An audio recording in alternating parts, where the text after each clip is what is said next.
Brother good morning. Good ஓம் morning. சாந்தி. Good morning sister. ஓம் சாந்தி. குஷியா இருக்கீங்களா? குஷியா இருக்கேன் சிஸ்டர். நீங்க எப்படி இருக்கீங்க? குஷியா இருக்கோம். ஓகே சிஸ்டர், இன்னைக்கு முரளி வாசிக்கலாம். இன்னைக்கு போன மறுபிறவி மாசம் மறுபிறவிய பத்தி சொல்லியிருக்கார். இன்னைக்கு பிராமண ஆத்மாக்களாகிய நீங்க மறுபிறவியில இருக்கீங்க. உங்களுடைய வாழ்க்கை கர்ம பந்தனத்தின் வாழ்க்கை இல்ல, கர்மயோகி வாழ்க்கை அப்படின்னு சொல்லியிருந்தார் வர்தானத்துல. Okay sister. போட மகா வாக்கியங்களை கேட்போம். ஏப்ரல் 21, 2025 காலை முரளி பாப்தாதா மதுபன். ஓம் சாந்தி. இனிமையான குழந்தைகளே, உங்களுக்கு கரண்ட் சக்தி கொடுப்பதற்காக தந்தை வந்திருக்கிறார். நீங்கள் ஆத்ம அபிமானியாகி இருந்து புத்தியின் தொடர்பை ஒரு தந்தையிடம் கொண்டு சென்றால் உங்களுக்கு கரண்ட் கிடைத்துக் கொண்டே இருக்கும். தந்தை உங்களுக்கு கரண்ட் கொடுக்கறதுக்காக, சக்தி கொடுக்கறதுக்காக வந்திருக்காரு. நீங்க ஆத்ம அபிமானியாகி புத்தியின் தொடர்பை தந்தை கிட்ட கொண்டு போனீங்க அப்படின்னா உங்களுக்கு கரண்ட் சக்தி கிடைத்து கொண்டே இருக்கும் அப்படின்னு சொல்லியிருக்காங்க. Okay sister. அப்பா கேள்வி கேக்குறாங்க, உங்களிடம் இருக்கக்கூடாத அனைத்தையும் விட மிக பெரிய அசுர சுபாவம் எது? பதில், அசாந்தியை பரப்புவதே அனைத்தையும் விட மிக பெரிய அசுர சுபாவம் ஆகும். அசாந்தியை பரப்புவோர் மூலமாக மனிதர்கள் தொல்லையடைகின்றனர். அவர்கள் எங்கு சென்றாலும் அசாந்தியை பரப்புவார்கள். எனவே அனைவரும் பகவானிடம் அமைதியின் வரத்தினை வேண்டுகின்றனர். அசாந்தியை பரப்புறதுதான் மிகப்பெரிய அசுர சுபாவமாகும். அசாந்தி பரப்பக்கூடியவங்க எங்கு சென்றாலும் அசாந்தியை பரப்புறதுனால மனிதர்கள் கூட தொல்லையடைகிறாங்க. அப்ப இந்த அசாந்தியை பரப்புறதா அசுர சுபாவம். மனிதர்கள் பகவான் கிட்ட கூட வேண்டது கூட எனக்கு அமைதி கொடுங்க அப்படிங்கிற வரத்தை தான் கேட்டுட்டு இருக்காங்க அப்படின்னு சொல்றாரு. Okay sister. பாடல். தீபத்திற்கும் புயலிற்கும் நடுவில் நடக்கும் யுத்தத்திற்கான கதை இது. ஓம் சாந்தி. இனிமேலும் இனிமையான செல்லமான குழந்தைகள், பாடலின் வரியை கேட்டீர்கள். இந்த பாடல் பக்தி மார்க்கத்திற்கு உரியது. பிறகு அதனை ஞானத்திற்காக மாற்றம் செய்யப்பட்டிருக்கிறது. வேறு யாரும் இந்த மாதிரி மாற்ற முடியாது. தீபம் என்பது என்ன, புயல் என்பது என்ன என்பதை உங்களில் கூட வரிசைப்படி முயற்சியின் அனுசாரப்படி அறிந்து கொள்ள முடியும். ஆத்மா எனும் தீபம் மங்கி விட்டது. தீபத்தை பிரகாசப்படுத்துவதற்காக இப்போது தந்தை வந்திருக்கிறார் என குழந்தைகள் புரிந்துள்ளீர்கள். தீபம்ங்கிறது ஆத்மா, புயலுங்கிறது இங்க மாயை. அதான் சொல்றாப்பா. அதான் மாயைக்கு வசமாயி ஆத்மா தீபம் மங்கி போயிடுச்சு. மீண்டும் தந்தை அந்த ஆத்ம தீபத்துக்கு ஒளி கொடுக்கறதுக்காக வந்திருக்கேன் அப்படிங்கிறத அதை சொல்ற. தீபத்துக்கும் புயலுக்கும் நடுவே யுத்தம், அந்த யுத்தத்தின் கதை அப்படின்னு பாடல் வந்திருந்துச்சு இல்லையா, அதை வச்சு சொல்றாரு. Okay sister. அப்பா சொல்றாங்க, இப்போது தந்தை வந்திருக்கிறார் என குழந்தைகள் புரிந்துள்ளீர்கள். யாரேனும் இறந்து விட்டால் அருகில் தீபத்தை ஏற்றுகின்றனர். அதனை மிக கவனமாக பார்த்து கொள்கின்றனர். ஒருவேளை தீபம் அணிந்து விட்டால் ஆத்மாவானது இருளில் செல்ல வேண்டியதாகும் என தீபத்தை ஏற்றுகின்றனர். சத்தியுகத்தில் இந்த மாதிரி விஷயங்கள் கிடையாது. அங்கு வெளிச்சத்தில் இருப்பார்கள். பசி என்பதற்கான விஷயமே இருக்காது. அங்கு பொக்கிஷங்கள் பெரிய அளவில் கிடைத்திருக்கும். அதாவது தீபம், ஆத்மா யாராவது சரீரம் விட்டுட்டு போயிட்டாங்க அப்படின்னா அந்த தீபம் ஏத்துறாங்க. அந்த தீபம் எதுக்காக ஏத்துறாங்க அப்படின்னா அந்த விளக்கின் மீது அதிகமான கவனமும் கொடுக்குறாங்க. தீபம் ஒருவேளை அணைஞ்சிருச்சு அப்படின்னா இறந்து போன ஆத்மா இருள்ல போக வேண்டியது இருக்கும் அப்படின்றது மாதிரி அவங்க நம்பிக்கையினால அதை செய்யறாங்க. இது போன்ற விஷயம்லாம் சத்தியுகத்துல கிடையாது. அந்த சத்தியுகத்துல அது அமரலோகம்னு சொல்றது. அங்க எல்லா பொக்கிஷங்களும் நிரம்பி இருக்கும். பசியில போக வேண்டியதெல்லாம் கிடையாது. அங்க ஆத்மா வெளிச்சத்துல இருக்கும் அப்படிங்கறத சொல்றாரு. Okay sister. இங்க ஆத்ம வெளிச்சம் அப்படின்றது தான் அங்க தீபமா ஏத்தி வைக்கிறாங்க. விஷயம் புரியாம இறந்ததுக்கு அப்புறம் மட்டும் ஏத்தி வைக்கிறாங்க அப்படிங்கறத சொல்றேன். Okay sister. நான் உண்மையா சரீரம் விட்டுட்டாங்கன்னா அங்க தீபம் ஏத்துறாங்கன்னா அதோட உண்மையான நம்ம விளக்கம் என்னன்னா, அவங்களுடைய சரீரம் தான் போச்சு, அந்த ஆத்மா இங்கதான் இருக்கு. ஆமா. அப்படிங்கறத சிம்பாலிக்கா மறைமுகமா உணர்த்துறதுக்கு தான் நம்ம ஏத்துறோம். அது புரிஞ்சுக்காம இருட்டுல போயிடும் அந்த ஆத்மா அப்படின்னு நினைக்கிறாங்க. ஆத்மா இங்கதான் இருக்கு, சரீரம் தான் போகுது, காணாம போகுது அப்படிங்க உணர்த்துறதுக்காக ஏத்துற தீபத்தை வேற மாதிரியா மீனிங் சொல்லி வச்சிருக்கிறாங்க. வேற மாதிரியான புரிதல வச்சிருக்கிறாங்க பொதுவா அப்படிங்கிறாரு. Okay brother. அப்போ சொல்றாங்க, இங்கு ஆழ்ந்த இருள் இருக்கின்றது. கெட்டு போன உலகம் அல்லவா. அனைத்து ஆத்மாக்களின் தீபமானது மங்கிவிட்டது. அதிகமாக உங்களுடைய தீபமானது மிகவும் மங்கிவிட்டது. குறிப்பாக தந்தை உங்களுக்காக வந்திருக்கிறார். உங்களுடைய தீபமானது மங்கிவிட்டது.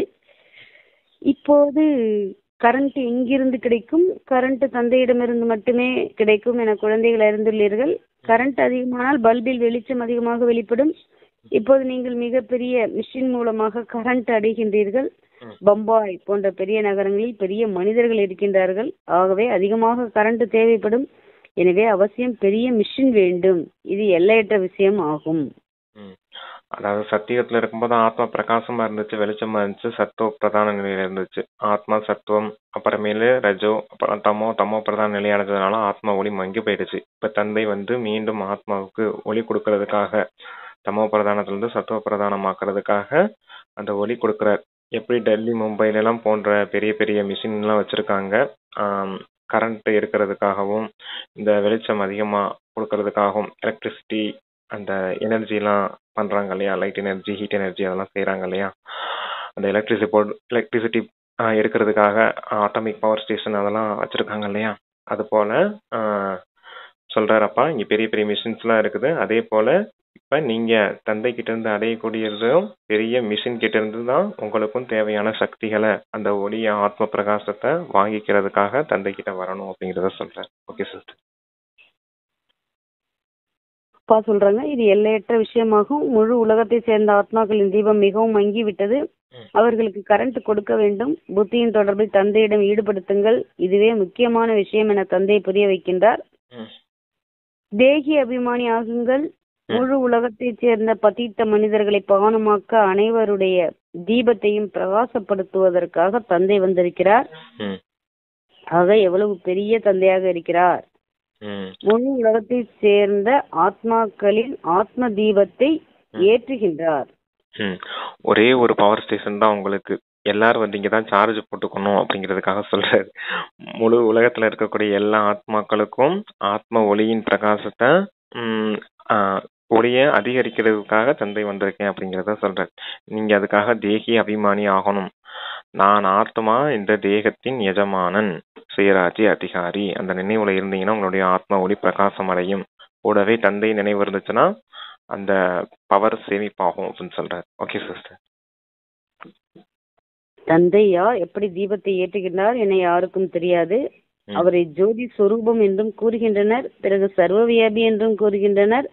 ஜோதி சொரூபமான தந்தையை அழைக்கின்றனர். ஏனென்றால் ஆத்ம தீபமானது மங்கிவிட்டது. அகண்ட ஜோதியின் காட்சியும் கிடைக்கின்றது. மிக பிரகாசமான ஒளியின் காட்சி அர்ஜுனருக்கு கிடைத்ததாகவும் அவரால் பொறுத்து கொள்ள முடியவில்லை எனவும் காட்டப்பட்டிருக்கிறது. அதிக கரண்ட் இருந்தது. இப்போது இந்த விஷயங்களை குழந்தைகள் நீங்கள் மட்டும் அறிந்துள்ளீர்கள். அதாவது கீதையில காமிச்சிருக்காங்க, அர்ஜுனனுக்கு காட்சி கிடைக்கும் போது பகவான் கோடி சூரிய பிரகாசத்தின் அளவுக்கு வெளிச்சம் கொடுத்தாரு அப்படின்னு. அத அர்ஜுனனால பார்க்க முடியல அப்படின்னு எழுதி வச்சிருக்காங்க. ஆனா அந்த விஷயம் எப்படிப்பட்டது அப்படின்றத சொல்றாரு. இது ஆத்மாக்கான விஷயம், உடல் ரீதியான பார்க்கக்கூடிய விஷயம் கிடையாது. ஆத்மா பரமாத்மா தந்தைய புத்தியினால பார்க்கக்கூடிய விஷயம். புத்தியின் நினைவுனால அந்த சக்தி கிடைக்குதே தவிர கண்களால பார்க்க முடியாத அளவுக்கு அப்படி ஒன்றும் பிரகாசமானது கிடையாது அப்படிங்கிறதையும் சொல்லியிருக்காங்க. Okay sister. அங்க கீதையில சொன்னப்பட்ட விஷயம் சரிதான், ஆனா அது உடல் ரீதியான விஷயம் கிடையாது, ஆத்மாவுக்கான விஷயம் அப்படின்னு சொல்றாரு. Okay sister. இப்போது இந்த விஷயங்களை குழந்தைகள் நீங்கள் மட்டுமே அறிந்துள்ளீர்கள். அனைவருக்கும் நீங்கள் ஆத்மா என புரிய வைக்க வேண்டும்.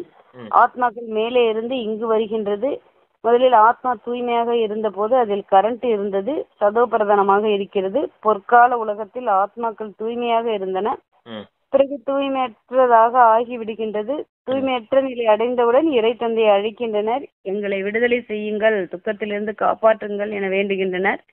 விடுதலை செய்வதும் பாவனமாக்குவதும் இரண்டும் வெவ்வேறு விஷயங்களாகும். எது விடுதலை செய்யறதும் பாவனமாக்குறதும்? ஓகே. அதான் விடுதலை செய்யறதுன்றது இந்த இருள்ல இருந்து எங்களை விடுதலை செய்யுங்க, துக்கத்துல இருந்து எங்களுக்கு சுகத்துக்கு அழைச்சிட்டு போங்க, இந்த துக்கத்துல இருந்து விடுதலை செய்யுங்க அப்படிங்கறதும் தனிப்பட்ட விஷயம். அப்புறமே இந்த பாவனமாகிறது, தூய்மையற்ற நிலையிலிருந்து மறுபடியும் தூய்மையாகிறது, அதுதான் பாவனமாகக்கூடிய இந்த விஷயம். நினைவு செய்யறதும் தனிப்பட்ட விஷயம் அப்படின்னு சொல்ல. ஞானம் வேற யோகம் வேறன்னு சொல்லுவாங்க. அது போல இன்னைக்கு விடுதலை வேற, அந்த பாவனமாகிறது வேற அப்படின்னு சொல்லியிருக்கார். தந்தைக்கு பேரு துக்கத்தை நீக்கி சுகம் கொடுக்கக்கூடியவர். நீங்க எப்ப துக்கமுடையவர்களா ஆனீங்க, தூய்மையற்றவர்களா ஆகும்போது துக்கமுடையவர்களா ஆனீங்க. எப்ப தூய்மையாகிறீங்க அப்ப சுகமுடையவர்களா ஆவீங்க அப்படிங்கிறதையும் சேர்த்து கூட சொல்லலாம் சிஸ்டர். சரி வாசிங்க. விடுதலை செய்வது என்பது ஆத்மா சரீரத்தை விட்டு வெளில வந்துட்டு விடுதலையாகிறது. துக்கத்திலிருந்து விடுவிச்சு சுகத்துக்கு அழைச்சிட்டு போறது.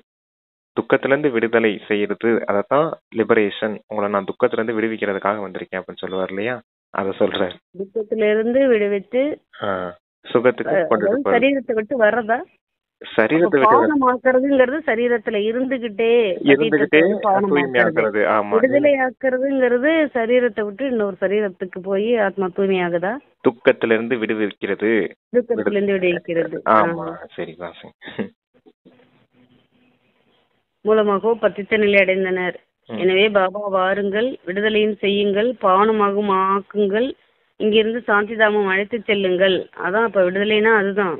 சரீரத்திலிருந்து விட்டு எங்களை துக்கத்திலிருந்து விடுவிச்சு எங்களை சாந்திதாமத்துக்கு அழைத்து செல்லுங்க அப்படின்னு அழைக்கிறதான்.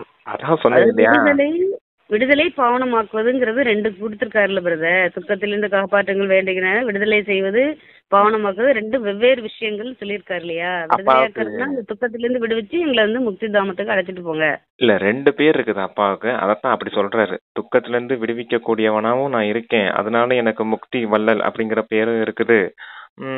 அப்புறமேலு தூய்மையற்றவர்களை தூய்மையாக்கக்கூடியவர் பதித்த பாவனர் அப்படிங்கிற பேரும் இருக்குது எனக்கு. ரெண்டு காரியமும் செய்யறேன், அதனாலதான் சொன்னேன் சேர்த்து கூட சொல்லலாம் சிஸ்டர் அப்படின்னு. சரி, ஓகே. வெவ்வேறு விஷயங்கள் தான். ஆனா பேரை சேர்த்து சொல்லும் போது ரெண்டையும் சேர்த்து கூட சொல்லலாம். பேரை வச்சுட்டு ரெண்டையும் பாத்தி பாருங்க, உங்களுக்கு புரியாது. சரி, ஓகே. அதாவது ஆத்மா சரீரத்தை இருந்துகிட்டே தூய்மை இப்ப நம்ம ஆகுறோம் இல்லையா, அந்த மாதிரி பாவனமாக்குறது. பதித்தல இருந்து பாவனமாகுறது ஒரு விஷயம். சரீரத்தை விட்டு முக்தி தாமத்துக்கு துக்கத்துல இருந்து எங்களை அழைச்சிட்டு போங்க அப்படின்னு சொல்லிட்டு இந்த ரெண்டு விஷயத்தையும் இங்க நமக்கு புரிய வைக்கிறாரு. எனவே பாபா வாருங்கள், விடுதலையும் செய்யுங்கள், பாவனமும் ஆக்குங்கள், இங்கிருந்து சாந்திதாமம் அழைத்து செல்லுங்கள், அமைதிக்கான வரம் கொடுங்கள் என கேட்கின்றனர். இங்கு அமைதியாக இருக்க முடியாது, அமைதியானது சாந்திதாமத்தில் மட்டுமே இருக்க முடியும் என தந்தை புரிய வைக்கிறார். சத்தியுகத்தில் ஒரு தர்மம் ஒரு அரசாங்கம் இருந்த போது அமைதி இருக்கும், எந்த குழப்பமும் இல்லை. இங்கு மனிதர்கள் அசாந்தியின் காரணமாக தொல்லை அடைகின்றனர். ஒரே வீட்டிற்குள் எத்தனை சண்டைகள் ஏற்படுகிறது. கணவன் மனைவிக்கு இடையே சண்டை ஏற்பட்டால் தாய் தந்தை குழந்தைகள் சகோதரன் சகோதரி அனைவரும் தொல்லை அடைகின்றனர். அசாந்தியமான மனிதர்கள் எங்கு சென்றாலும் அசாந்தியை பரப்புவார்கள் என்றால் அசுர சுபாவம் அல்லவா. சத்தியகம் சுகமான உலகம் என உங்களுக்கு தெரியும். அங்கு சுகம் சாந்தி இரண்டும் இருக்கும். பரந்தாமத்தில் அமைதி மட்டுமே இருக்கும். எனவே இனிமையான அமைதியான வீடு என அழைக்கப்படுகிறது. உங்களுக்கு முக்தி வேண்டுமெனில் தந்தையை நினைவு செய்யுங்கள் என முக்தி தாமம் வேண்டுபவர்களுக்கு இதனை மட்டும் புரிய வைக்க வேண்டும். கரெக்ட் தான். சரீரத்தை விட்டு போறது, இன்னொன்னு சரீரத்துல இருந்துட்டே தூய்மையாகி துக்கத்திலிருந்து விடுதலை அடையிறது. அதான் உங்களுக்கு முக்தி தாமம் வேணா முக்தி தாமத்தை பத்தி மட்டும் புரிய வைங்க அப்படின்னு சொல்றாரு. அதுதான் சாந்தி தாமம். முக்தி அங்கதான் கிடைக்கும் உங்களுக்கு. இது தூய்மையற்ற உலகமா இருக்குது, இது துக்க தாமமா இருக்குது. துக்கத்துல இருந்து விடுவிச்சு உங்களை சாந்தி தாமம் அழைச்சிட்டு போறேன் அப்படிங்கறத சொல்றாரு. இது முக்தி தாமம், முக்தி வேணும்னு சொல்றவங்களுக்கு இதை சொல்லுங்க. அப்புறம் சத்தியுகம் சுகதாமமா இருக்குது, அது ஜீவன் முக்தி தாமமா இருக்குது அப்படின்னு சொல்றாரு. அதுதான் அமைதியான உலகம். அங்க உடல் ரீதியான வாழ்க்கை முறை நடக்கும், வாழ்க்கை முறை இருந்தாலும் அங்க அமைதியும் இருக்கும் அப்படின்னு சொல்ற. இங்க சுகம் சாந்தி ரெண்டுமே கிடைக்கும். எங்க சொர்க்கத்துல சத்தியகத்துல.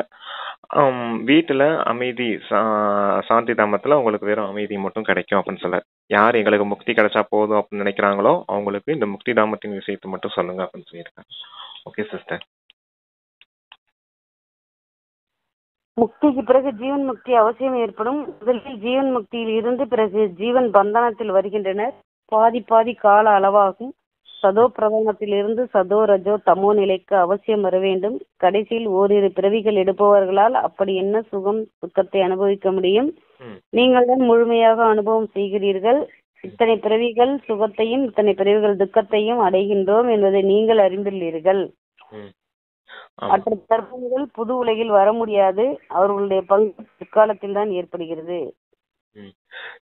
ஜீவன் முக்தி, அதாவது ஃபர்ஸ்ட் முக்தியில இருக்கீங்க, முக்தியிலேருந்து ஜீவன் முக்திக்கு வரீங்க, அது அரைக்கல்பம். அடுத்து ஜீவன பந்தனத்துக்குள்ள வந்துடுறீங்க, அது அரைக்கல்பம். அந்த ஜீவன் முக்தியை தான் சொர்க்கம்னும் ஜீவன் பந்தனத்தை தான் நரகம் அப்படின்னு சொல்றாங்க அப்படின்னு சொன்னாரு. அடுத்து என்ன சிஸ்டர் சொன்னாரு? முக்தி, ஜீவன் முக்தி, ஜீவன் பந்தனம். நீங்கள் முழுமையாக அனுபவம் ஆமா, இங்கதான் பிறவிகள் எடுப்பவர்களால் என்ன சுகம் எடுக்க முடியும்னு கேட்டாரு. நீங்கள் இத்தனை பிறவிகள் துக்கத்தை அடைகிறோம், இத்தனை பிறவிகள் எடுக்கிறோம், துக்கத்தை அடைகிறோம், சுகத்தை அடைகிறோம், இந்த தர்ம இதெல்லாம் உங்களுக்கு தான் தெரியும் இல்ல, அந்த கணக்கு வந்து உங்களுக்கு தான் தெரியும்னாரு. மற்ற தர்மங்கள் புது உலகில் வர முடியாதுன்னாரு. சதோ தமோ ரஜோ பத்தி சொன்னாரு. பாதி பாதி கால அளவு அப்படிங்கறத சொன்னாரு. அதான் ஒரு பிறவி 2 பிறவி எடுக்கிறவங்களால அதிகமான சுகம் என்ன அனுபவிக்க முடியும், சுகம் துக்கத்தை என்னத்தை அனுபவிப்பாங்க. ஆனா நீங்க பாருங்க, முழுமையான சுகம் முழுமையான துக்கத்தை நீங்க தான் அனுபவிக்கிறீங்க அப்படிங்கறத சொல்லியிருந்தாரு. ஓகே சிஸ்டர், சரியா? அவர்களுடைய பங்கு பிற்காலத்தில் தான், அதாவது மற்ற தர்மங்கள் புது உலகில் வர முடியாது, அவர்களுடைய பங்கு பிற்காலத்தில் தான் ஏற்படுகிறது. புதிய கண்டமாக இருக்கும் பொழுது அவர்களுக்கு புதிய உலகம் போன்று இருக்கும். புதிய கண்டம் அப்படின்னு சொல்றது பின்னாடி சொல்லுவார். ஈரோப்புன்றது முதல்ல பாரத கண்டம் மட்டும்தான் இருந்துச்சு, அப்புறமேல் தானே ஈரோப் வந்துச்சு. அப்புறம் மற்ற கண்டம்லாம் அங்கதானே மக்கள் அதிகமாக குடியேற்றம் போனாங்க. இப்போ ஈரோப் கண்டத்தை என்னன்னு சொல்லுவாங்க? கிறிஸ்தவ கண்டம் அப்படின்னு சொல்லுவாங்க. இப்போ சைனாவை எடுத்துக்கிட்டிங்கன்னா அது பௌத்த கண்டம் அப்படின்னு சொல்லுவாங்க இல்லையா? அதான் புது கண்டம்ன்றத அப்படி விவரிச்சு சொல்றாரு கீழே. சரி, கீழே வாசிங்க, புரியும் உங்களுக்கு. புதிய உலகம் போன்று இருக்கும் புத்த கண்டம், கிறிஸ்தவ கண்டம் புதியது போல் இருந்தது அல்லவா? அவர்களுக்கும் சதோ ரஜோ தமோ அடைந்தாக வேண்டும். மரத்திலும் அவ்வாறு ஏற்படும் அல்லவா? கொஞ்சம் கொஞ்சமாக வளர்ச்சி அடையும், முதலில் உருவாகி பிறகு கீழே வந்துவிடும். மரத்தில் புது புது இலைகள் எவ்வாறு உருவாகும் என பார்த்திருப்பீர்கள் அல்லவா? சின்னஞ்சிறிய பசுமையான இலைகள் முளைத்து பிறகு மலர்கள் உருவாகும். புதிய மரம் மிகவும் சிறியதாக இருக்கும். புதிய விதைகள் தூவப்பட்டு பிறகு நன்றாக பராமரிக்கவில்லை எனில் பட்டு போய்விடும். நீங்களும் நன்றாக பராமரிக்கவில்லை எனில் இந்த தர்மத்தின் மரம் வாடி போய்விடும். தந்தை வந்து மனிதனிலிருந்து தேவதையாக ஆக்குகின்றார், பிறகு இதிலும் வரிசைப்படி ஆகின்றனர். அதாவது மரம் புதுசா விதைக்கப்படுது அப்படின்னா இப்ப நல்ல விதத்தை அந்த மரத்தை பராமரிக்கணும். அதே போல புது புது குழந்தைங்க வராங்கன்னா அவங்க நல்ல விதத்துல ஞானத்தை சொல்லி அவங்க கரெக்டான ஸ்ரீமத் பண்ணி நடக்கிறாங்களான்னு கவனிச்சு அவங்கள பட்டு போகாம பார்த்துக்கணும். அவங்க கவனிக்காம விட்டாங்கன்னா இந்த மரத்தின் நாற்றுகளும் பற்று போகும் அப்படிங்கிறதையும் சொல்றாரு. அதான் புது புது மரங்கள் எப்படி புதிய மரத்துல புது புது இலைகள்லாம் வருது இல்லையா, அது போல புது புது குழந்தைகள் இங்கே வந்து வரத்தான் செய்வாங்க அப்படின்னு சொல்றாரு. புது தர்மத்துல இப்ப புது தர்மத்தின் மரம் வளர்ந்துகிட்டு இருக்குது, சின்ன மரமா இருக்குது, அதுக்கு நாளுக்கு நாள் வளர்ச்சி அடைஞ்சுக்கிட்டே போகும் அப்படின்றதையும் சொல்றாரு. அவங்கெல்லாம் கிளையில வரக்கூடியவங்க, அந்த கிறிஸ்தவ தர்மம் மற்றும் அந்த பௌத்த தர்மம் கிளையில வருவாங்க. கிளையில வரக்கூடிய அந்த இலைகளும் வளர்ச்சி அடைஞ்சுக்கிட்டே தானே போகும் அப்படின்னு சொல்றாரு. ஓகே சிஸ்டர், புது மரம் இப்ப வளர்ச்சி அடைஞ்சுக்கிட்டு இருக்குது அப்படின்றத புரிய வச்சிருக்காரு. இப்ப மனிதன்ல இருந்து தேவதை ஆகணும் அப்படின்றதையும் சொல்லியிருக்காங்க.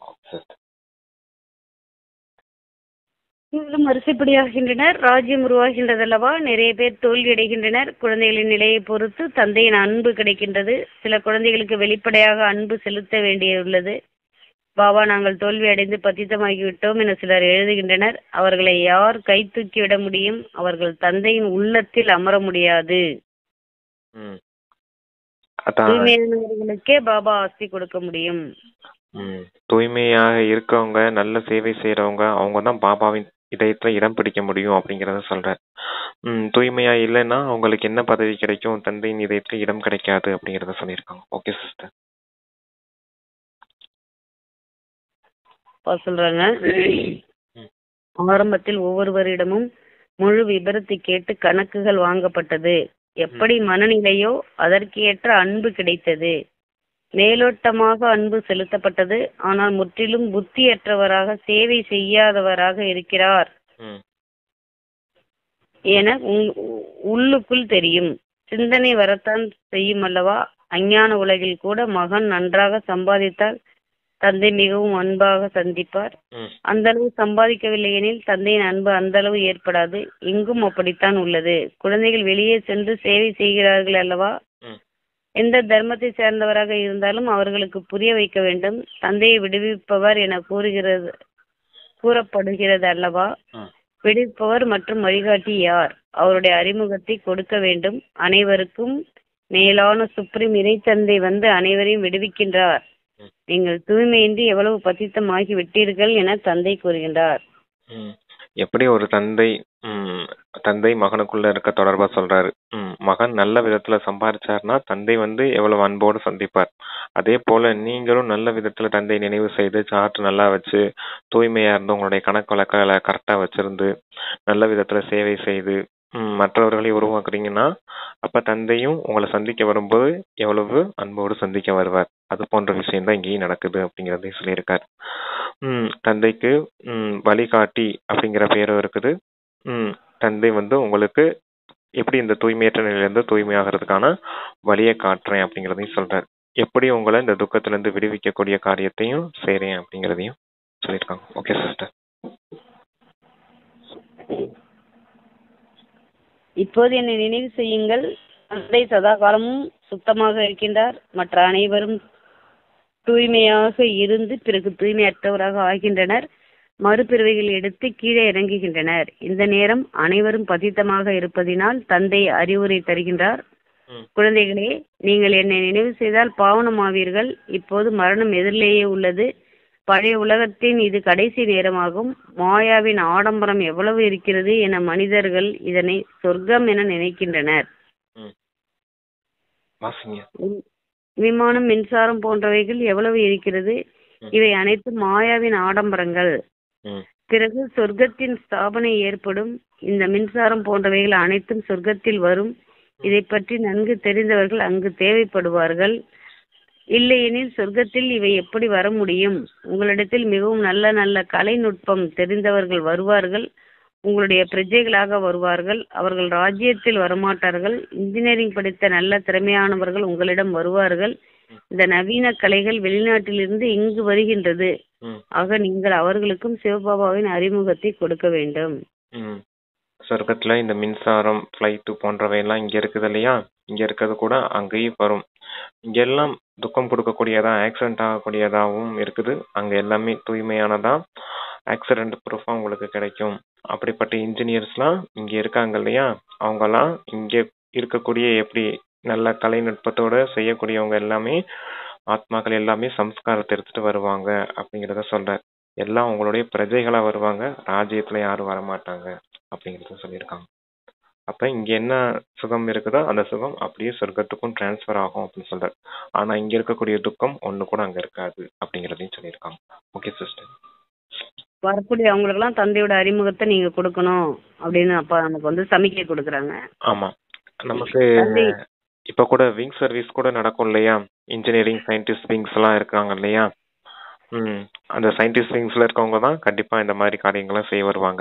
அவங்களாம் ராஜ்யத்திலயும் வருவாங்க. ராஜ்யத்துல மேற்பார்வையாளர், பொறுப்பாளர்கள் வேணும் இல்லையா? அதுக்காக இவங்க இப்பயே ஞானத்தை எடுத்துட்டு வந்திருக்காங்க. இன்னும் பிற்காலத்துல போகக்கூடியவங்க இன்னும் நிறைய பேர் வருவாங்க. Okay sister. தந்தை நினைவு செய்யுங்கள். நீங்களும் யோகத்தில் இருப்பதற்கு மிகவும் முயற்சி செய்ய வேண்டும். இதில் தான் மாயாவின் புயலும் அதிகமாக வருகிறது.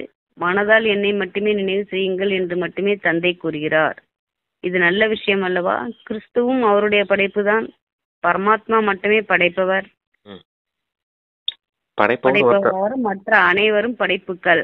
ஆஸ்தியானது படைப்பவர் மூலமாவே கிடைக்கிறது. இம்மாதிரியான நல்ல விஷயங்களை எழுதி கொள்ள வேண்டும். படைப்பவர் ஒருத்தர் தான், மற்ற எல்லாருமே படைப்புகள் தான் அப்படின்னு சொல்றாரு. தேக ரீதியா யாரெல்லாம் வந்திருக்காங்களோ எல்லாருமே படைப்பு தான். படைப்பவர் தந்தை ஒருத்தர் தான் அப்படின்றத சொல்றாரு. கிறிஸ்து கூட ஆஸ்தி யார்கிட்ட இருந்து எடுத்துட்டு போயிருக்கணும்? பரமாத்மா கிட்ட இருந்து தான் எடுத்துட்டு போயிருக்கணும் அப்படிங்கறத சொல்றாரு. பரமாத்மா கிட்டனா பரமாத்மா பரமாத்மா கொடுத்த ஞானத்தின் மூலமா அவர் தர்மத்தை ஸ்தாபனை செய்யறதுக்கான ஞானம் குழந்தைகள் மூலமா கிடைக்கும் அப்படின்னு சொல்லியிருக்காரு இல்லையா? அது போல சொல்றாரு. Okay sister. சொல்றாங்க, அனைவரின் துக்கத்திலிருந்து விடுவிப்பதே தந்தையின் முக்கிய கடமையாகும். அவர்தான் சுகதாமம் மற்றும் சாந்தி தாமத்தின் கதவுகளை திறக்கின்றார். ஹே விடுவிப்பரே, துக்கத்திலிருந்து விடுவித்து எங்களை சாந்திதாமம் சுகதாமத்திற்கு அழைத்து செல்லுங்கள் என அவரை அழைக்கின்றனர்.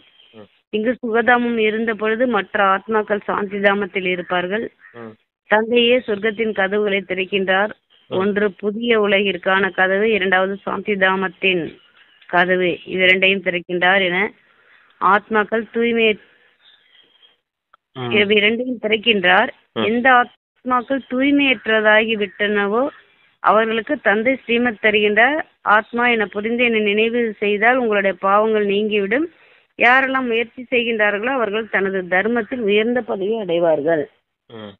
தந்தை தான் சாந்தி தாமம் மற்றும் சுகதாமத்தின் கதவுகளை திறக்கிறார். அப்ப யாரு தந்தை நினைவு செய்து தூய்மையாகிறாங்களோ அவங்க இங்க சாந்தி தாமம் போயிட்டு அடுத்து சுகதாமத்துக்கு வருவாங்க அப்படின்றத சொல்றார். யாரு தூய்மையாகலையோ அவங்க சாந்தி தாமத்துல இருந்துருவாங்க அப்படின்னு சொல்றாரு. இருந்தாலும் தந்தை உங்களை துக்கத்துல இருந்து விடுவிக்கிறதுக்காக வந்திருக்கேன். யாருக்கு சாந்தி வேணுமோ சாந்தி தாமத்துக்கு மட்டும் போவாங்க.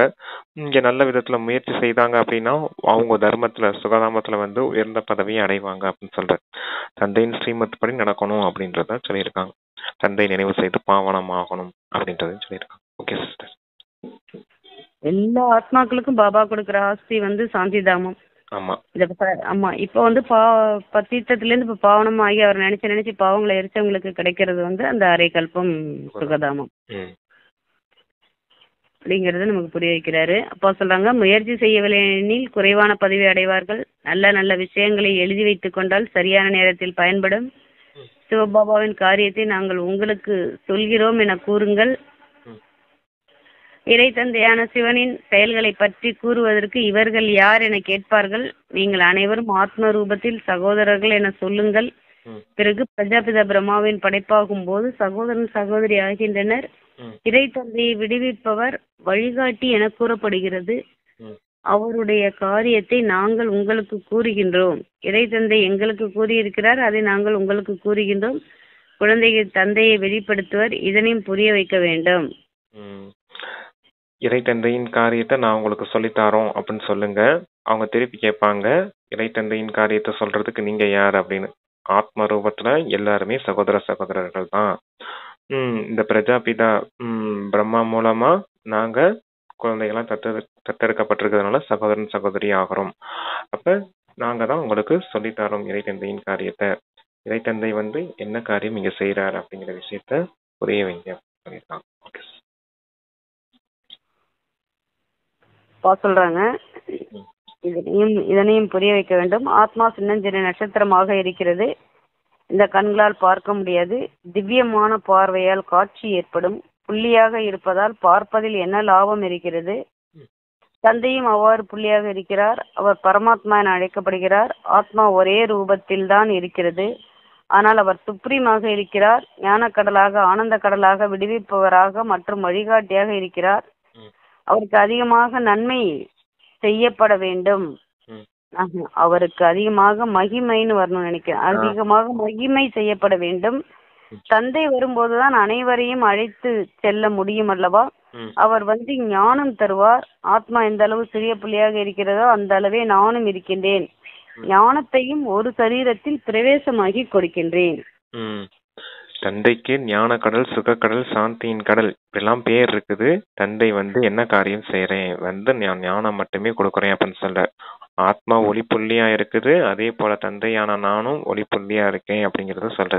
ஆத்மா நட்சத்திரம் போல இருக்குதுன்னு மனிதர்களும் சொல்றாங்க, ஆனா விஷயத்தை புரிஞ்சுக்கிறது இல்ல. ஆத்மா உங்களுடைய பருவ மத்தியில நட்சத்திரம் போல இருக்குது அப்படின்னு சொல்ற. எப்படி ஆத்மாவுக்கு என்ன உருவம் இருக்குதோ அதே தான் பரமாத்மா தந்தைக்கும் ஆத்ம ரூபம், ஒளிப்புள்ளி ரூபம் தான் இருக்குது. ஆனா நான் ஞானம் கொடுக்கறதுக்காக இந்த பிரம்மாவுடைய உடலை ஆதாரம் எடுத்து உங்களுக்கு ஞானம் சொல்றேன் அப்படின்னு சொல்றாரு. ஓகே சொல்றாங்க, ஆத்மாவின் அருகில் வந்து அமர்கிறேன். என்னிடத்தில் சக்தி இருக்கிறது. சரீரம் கிடைத்தவுடன் அதிகாரம் வந்து விடுகிறது. இவருடைய சரீரத்தின் மூலம் வந்து புரிய வைக்கின்றேன். இவரைத்தான் ஆதாம் என கூறப்படுகிறது. ஆதாம் என்பவரே முதல் மனிதர் ஆவார். மனித வம்சம் ஏற்படுகிறதல்லவா? இவர் தாய் தந்தையாகவும் ஆகின்றார். இவர் மூலமாக படைப்பு உருவாகின்றது. இவர் பழைய நிலையில் இருப்பதால் தத்தெடுக்கப்படுகிறது. இல்லெனில் பிரம்மா இங்கிருந்து வர முடியும். பிரம்மாவின் தந்தை பெயரை யாரேனும் கூற முடியாது அல்லவா?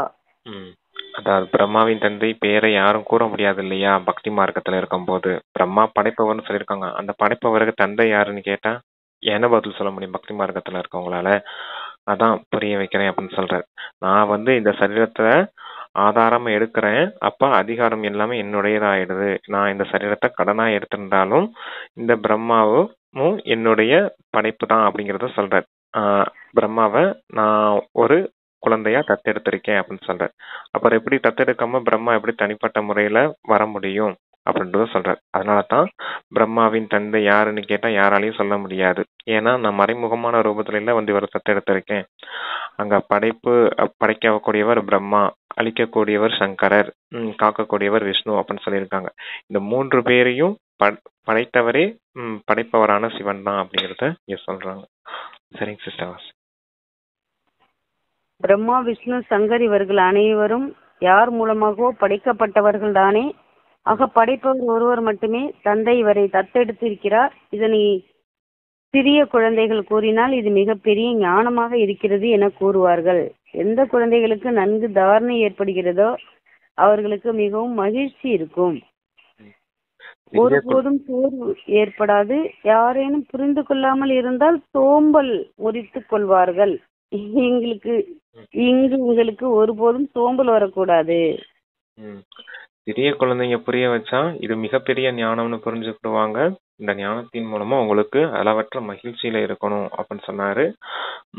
இங்க நல்ல விதத்துல தாரணை செய்து மற்றவர்கள் நல்ல விதத்துல புரிய வைக்கணும். தாரணை செய்யற போது சோம்பல் முறிப்பது போன்றவையெல்லாம் இருக்கக்கூடாது. அதிகமான வருமானம் செய்யும் போது யாரும் சோம்பல் முறிக்க மாட்டாங்க. யாரும் அந்த சோம்பல், அதாவது இந்த வாடிக்கையாளர் யாரும் வரல அப்படின்னா, வியாபாரமே சரியா போகணும்னா அப்பதான் சோம்பல் முறிப்பாங்க. அதான் இங்க உதாரணமா சொல்றாரு.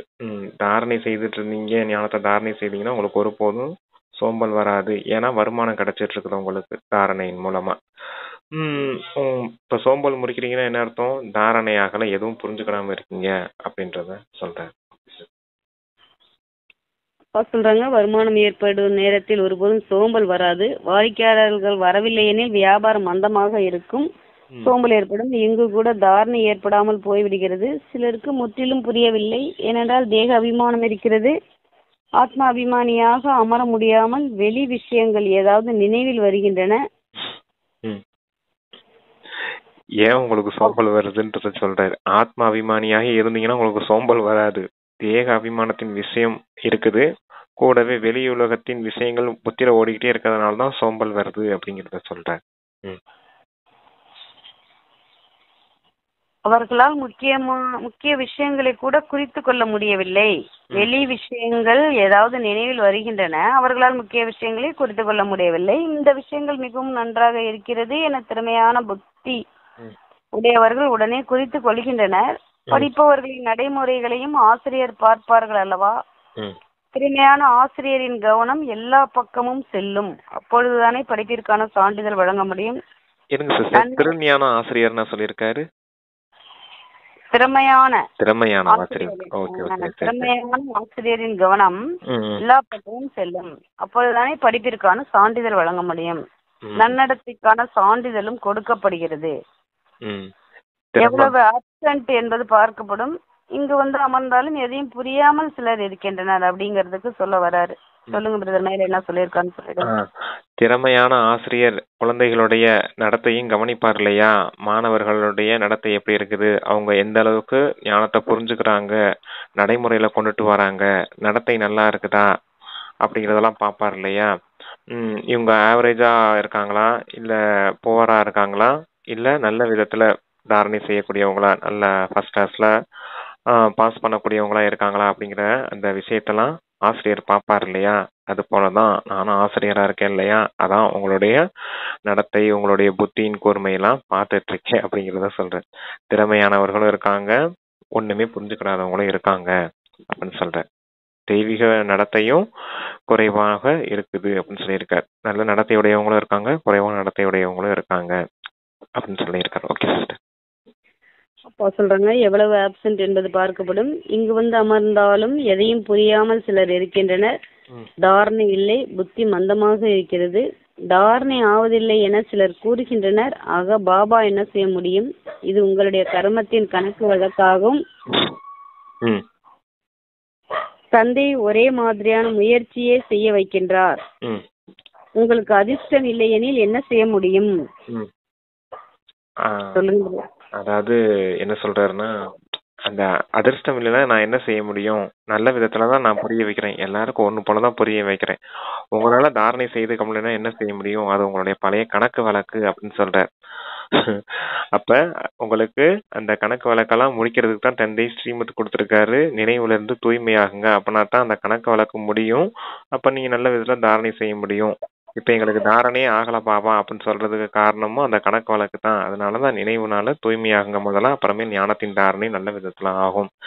ஞானத்தை நடைமுறையில கொண்டுட்டு வர்றதுக்கும் உங்களுக்கு யூஸ்ஃபுல்லா இருக்கும் அப்படின்றத சொல்றேன்.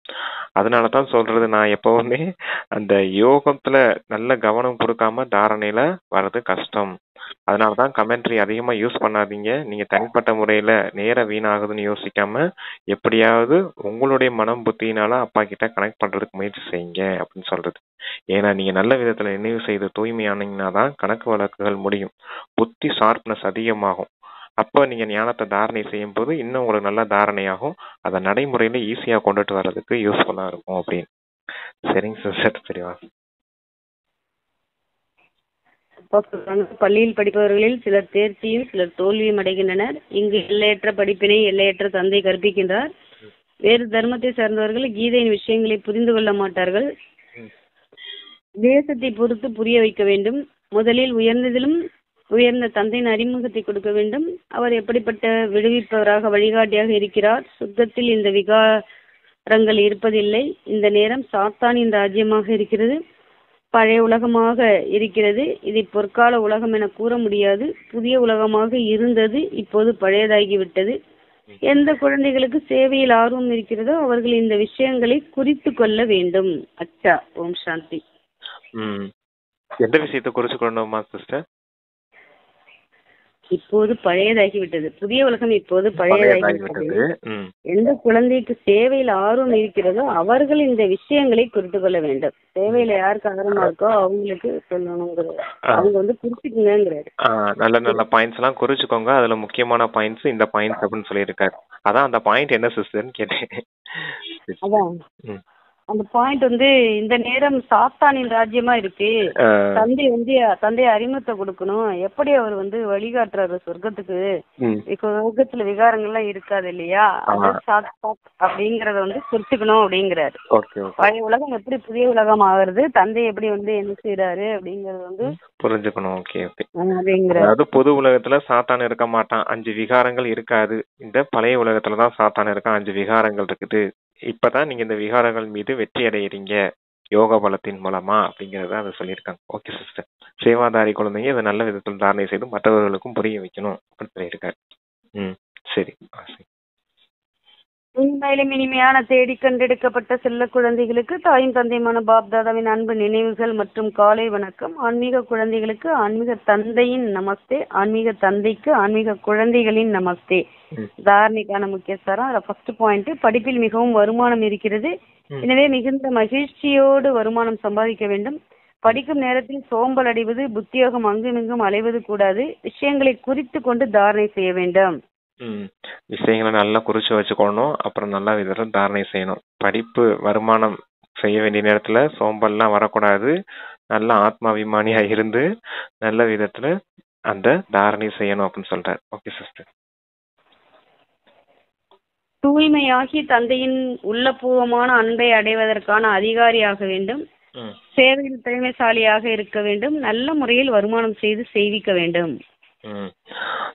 தூய்மையாகாம தந்தையின் இதயத்துல இடம் பிடிக்க முடியாது. சேவையும் நல்ல விதத்துல செய்து மற்றவர்களுக்கும் நன்மை செய்யணும் அப்படின்னு சொல்லியிருக்காங்க. ஓகே. இப்போ வரதானம் கொடுக்கறாங்க. மறுபிறவியின் நினைவில் இருந்து அனைத்து கர்ம பந்தங்களையும் அழிக்கக்கூடிய கர்மயோகி ஆகுக. கர்ம பந்தனத்துல இருந்து விடுபட்டு கர்மயோகியா ஆகுங்க. நீங்க இப்ப யாரா இருக்கீங்க? மறுபிறவி எடுத்தவர்களா இருக்கீங்க அப்படின்னு சொல்லியிருக்காரு. சரி. மர்ஜீவா. ஆமா. மறுபிறவியின் நினைவில் இருந்து, அதாவது இப்ப இந்த சங்கம ஆத்மாங்கிற நினைவுல இருந்து கர்ம பந்தனங்களை அழிக்கக்கூடிய கர்மயோகி ஆகுக. இந்த தெய்வீகமான மறுபிறவி பிராமணன் கர்ம பந்தன பிறவி அல்ல, இது கர்ம யோகி பிறவியாகும். இந்த அலௌகிகமான தெய்வீகமான பிறவியில் பிராமண ஆத்மாக்கள் சுதந்திரமாக இருக்கின்றது, எதையும் சார்ந்து இல்லை. இந்த தேகம் கூட கடனாக கிடைத்துள்ளது. முழு உலகத்திற்கும் சேவை செய்வதற்காக பாபாவின் சக்தியை நிரப்பி நடத்தி கொண்டிருக்கின்றீர்கள். இதன் பொறுப்பாளர் பாபா தான், நீங்கள் இல்லை. பாபா என்ன கட்டளை இடுகின்றாரோ அதன்படி கர்மங்களை செய்யுங்கள். நீங்கள் சுதந்திரமானவர்கள், நடத்தக்கூடியவர் நடத்தி கொண்டிருக்கிறார். இந்த விசேஷமான தாரணை மூலம் கர்ம பந்தனங்களை அழித்து கர்மயோகியாக ஆகுங்கள். உங்களுடைய பிறவி இப்ப தெய்வீக பிறவி, இறந்து வாழக்கூடிய பிறவியா இருக்குது. கர்ம பந்தனத்திலிருந்து விடுபட்டு கர்மயோகியாக வாழக்கூடிய பிறவியா இருக்குது அப்படின்னு சொல்றாரு. நீங்க எல்லாரும் பிராமண ஆத்மாக்கள் அப்படின்னு சொல்றாரு. இப்ப பிராமண ஆத்மாக்களாகிய நீங்க இப்ப என்ன செய்துட்டு இருக்கீங்க அப்படின்றாரு. உங்களுடைய உடல், மனம், பணம் எல்லாத்தையுமே தந்தைக்காக அர்ப்பணம் பண்ணிட்டீங்க. அப்ப எல்லாமே தந்தையினுடையதாயிடுச்சு, உங்களுடையது எதுவுமே கிடையாது. அப்ப நான் ஆத்மா, வெறும் சுதந்திரமாக இருக்கிறேன் அப்படிங்கிற அனுபவம் செய்றீங்க. தந்தை என்ன கட்டளை கொடுக்குறாரோ, என்ன ஸ்ரீமத் கொடுக்குறாரோ அதுபடிதான் நீங்க கர்மமும் செய்றீங்க. இந்த உடலை கூட தந்தையின் நினைவுனால சக்தியை வாங்கி இந்த உடலை நடத்திக்கிட்டு இருக்கீங்க. அப்ப என்ன ஆகுது, என்ன உங்களுக்கு மனநிலை ஏற்படும் அப்படின்னா, நடத்துபவர் நடத்தி கொண்டிருக்கிறார் அப்படிங்கிற உணர்வு வந்துடும் உங்களுக்கு. இந்த உணர்வுனாலதான் நீங்க கர்ம பந்தனங்கள் எல்லாத்துல இருந்து விடுபட்டு கர்மயோகியா ஆகுறீங்க அப்படின்னு சொல்ற. ஏன்னா கர்மம் செய்யறதுக்கு ஸ்ரீமத் கொடுத்தது, கட்டளை கொடுத்ததும் பகவானா இருக்காரு. இந்த உடலை நடத்துறதுக்கான சக்தியையும் யாருக்கிட்ட இருந்து வாங்குறோம், நம்ம பகவான் கிட்ட இருந்து வாங்குறோம் அப்படின்னு சொல்ற. நினைவுனால ஆத்மாவுக்கு சக்தி வாங்குறோம். போக வச்சு உடலுக்கு தேவைக்கான உணவு எடுக்கிறோம் அப்படின்னாலும் பாபா கிட்ட போக வச்சு தானே நம்ம சாப்பிட்றோம். அப்ப அவருக்கு அர்ப்பணிச்ச உணவை பிரசாதமா நம்ம சாப்பிட்றோம். நீரும் அப்படித்தான். இந்த உலகத்துல எதெல்லாம் எடுக்கிறோமோ எல்லாமே தந்தைக்காக அர்ப்பணம் பண்ணிட்டோம். அப்ப தந்தை கிட்ட எல்லாத்தையும் அடமான பொருள் மாதிரி கொடுத்துருக்கோம். இப்ப நீங்க தூய்மையாகிறதுக்காக மட்டும் நீங்க இந்த பொருளெல்லாம் பயன்படுத்திக்கோங்க. ஆனா இது எதுவுமே உங்களுடையதுன்னு நினைக்காதீங்க அப்படின்னு சொல்லுவார் இல்லையா. அதான் கர்ம பந்தனத்திலிருந்து விடுபட்ட கர்மயோகி நிலை அப்படிங்கிறத சொல்லியிருக்காங்க சிஸ்டர். நீங்க இறந்துட்டீங்க, அதை முதல்ல புரிஞ்சுக்கோங்க அப்படின்னு சொல்றாரு. இந்த உலகத்துல இருந்தே நீங்க மொத்தமா இறந்துட்டீங்க. இப்ப தந்தை கிட்ட இருந்து மட்டும் பயன்படுத்தி வாழ்றீங்க அப்படின்னு சொல்ற. தந்தையுடைய பொருட்களை எல்லாம் பயன்படுத்தி இங்க கர்மயோகியா வாழ்றீங்க அப்படின்னு சொல்றேன். Okay sister. அப்பா ஸ்லோகன் சொல்றாங்க, சமயத்தினை அருகில் கொண்டு வருவதற்கான அடித்தளம் ஃபவுண்டேஷன் எல்லையற்ற வைராக்கிய விருத்தி உள்ளுணர்வு ஆகும். சமயத்தை அருகாமையில கொண்டுட்டு வர்றதுக்கான ஒரு சாதனம் என்ன அப்படின்னா எல்லையற்ற வைராக்கிய உள்ளுணர்வு அப்படின்னு சொன்னார். நேத்து கூட சொன்னார் இல்லையா, யதார்த்தமான வைராக்கிய உள்ளுணர்வு அப்படிங்கிறதுனா எது? அன்பா இருங்க, விலகி இருங்க அப்படின்னு சொன்னார் இல்லையா. அதுதான் இங்க சமயத்தை அருகாமையில கொண்டுட்டு வரணும் அப்படின்னா கூட உங்களுக்கு அந்த ஸ்ரீமத்தை கரெக்டா ஃபாலோ பண்ண தெரியணும். ஆத்மா கிட்ட அன்பா இருக்கணும். தேக ரீதியான கணக்கு வழக்குகள்ல இருந்தெல்லாம் விலகி இருக்கணும். அதுதான் உண்மையான எல்லையற்ற வைராக்கிய உள்ளுணர்வு. இதை கொண்டுட்டு வந்துட்டீங்கன்னா இந்த விநாசத்தின் சமயம் கூட அருகாமையில வந்துடும் அப்படின்னு சொல்லியிருக்காங்க. Okay sister. இப்போ அவ்வியக்த சமிகை கொடுக்குறாங்க. இணைந்த ரூபத்தின் நினைவினால் சதா வெற்றியாளராகுங்கள். எவ்வளவு முடியுமோ அந்த அளவிற்கு நினைவு செய்யுங்கள். நான் தனியாக இல்லை, பாபாவுடன் இருக்கிறேன் என்ற அனுபவம் செய்யுங்கள். எந்த விதமான பிரச்சனைகள் முன்னால் வந்தாலும் நான் பாபாவுடன் இணைந்திருக்கின்றேன் என்ற அனுபவம் செய்யுங்கள். பயப்படாதீர்கள். இணைந்து இருக்கும் நினைவால் கடினமான காரியமும் எளிதாக முடிந்துவிடும். தனது அனைத்து சுமைகளையும் பாபாவிடம் கொடுத்துவிட்டு சுயம் லேசாக இருக்கும்போது எப்போதும் தன்னை மகிழ்ச்சியாக அனுபவம் செய்யுங்கள். மேலும் பரிசுத்தாவிற்கு சமமாக நடனமாடுங்கள். எந்த அளவுக்கு தந்தை நினைவு செய்ய முடியுமோ அந்த அளவுக்கு தந்தை நினைவு செய்யுங்க. ஒருபோதும் தனியா இருக்கேன்னு ஃபீல் பண்ணாதீங்க. எப்பவும் தந்தையோடு இணைந்தே இருக்கிறேன்ற அனுபவம் செய்யுங்க. எந்த ஒரு பிரச்சனைகள் வந்தா கூட பயமற்றவர்களா இருங்க. எப்பவும் தந்தையோடு இணைந்த ரூபமா இருங்க. எப்ப இணைந்த ரூபமா இருக்கீங்கோ அப்ப பிரச்சனையெல்லாம் பிரச்சனையாவே ஃபீல் ஆகாது. எல்லாமே நமக்கு வந்த டெஸ்ட் பேப்பர் அப்படிங்கிற அனுபவம் ஆகும். அதனால எதுவுமே கடினமா ஃபீல் ஆகாது, உழைப்பா ஃபீல் ஆகாது. எல்லாமே சகஜமா முடிஞ்சு போயிடும் அப்படின்னு சொல்ற. எந்த ஒரு சுமையும் இங்க உங்களுக்கு தேவையே கிடையாது. ஏன்னா எல்லாத்தையுமே தந்தை கிட்ட அர்ப்பணிச்சிட்டீங்க. உடலான அர்ப்பணிச்சிட்டீங்க, மனதை அர்ப்பணிச்சிட்டீங்க, பணத்தையும் அர்ப்பணிச்சிட்டீங்க.